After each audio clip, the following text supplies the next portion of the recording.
ഇപ്പൊ നമ്മുടെ ഇവിടുത്തെ KSRTC ബസ്സാണിത്.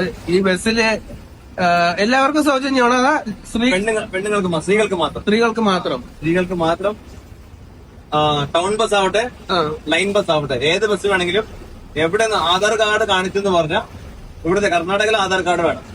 അവർ ഇവിടുത്തെ താമസമായിരിക്കണം. കർണാടകയിൽ ആധാർ കാർഡ് കാണിച്ചെന്ന് പറഞ്ഞാൽ ഏത് സ്ഥലത്തും അവർ ഫ്രീ ആയിട്ട് സഞ്ചരിക്കാം. ആൾ കർണാടക എവിടെ പോയാലും.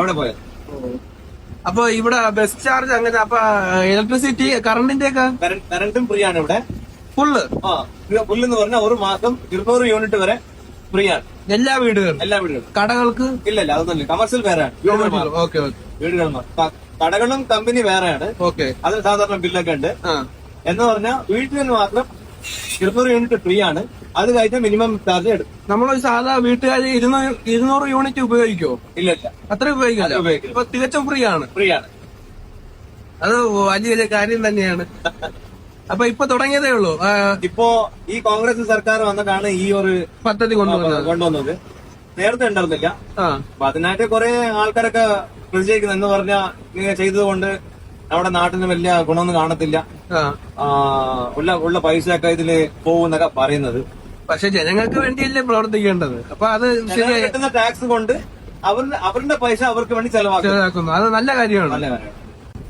അപ്പൊ ഇവിടെ ഞാൻ വന്നിട്ട് കൂടുതൽ ശ്രദ്ധിച്ചതെന്ന് വെച്ചാൽ ഇവിടെ പല വണ്ടികൾക്കും നമ്പർ പ്ലേറ്റ് ഇല്ല, ഹെൽമറ്റ് ഇല്ല. അപ്പൊ റാഷ് ഡ്രൈവിംഗ് ഒരുപാട് നടക്കുന്നുണ്ട്. കേരളത്തിൽ പോലെ സ്ട്രിക്റ്റ് ആയിട്ട് അങ്ങനെ പിടിക്കുന്ന രീതിയൊന്നുമില്ല.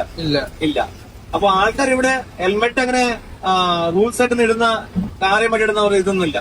അപ്പൊ ട്രിപ്പിൾ റൈഡും പോകും, ഹെൽമെറ്റ് ഇടുന്നും പോകും, എല്ലാം ചെയ്യും.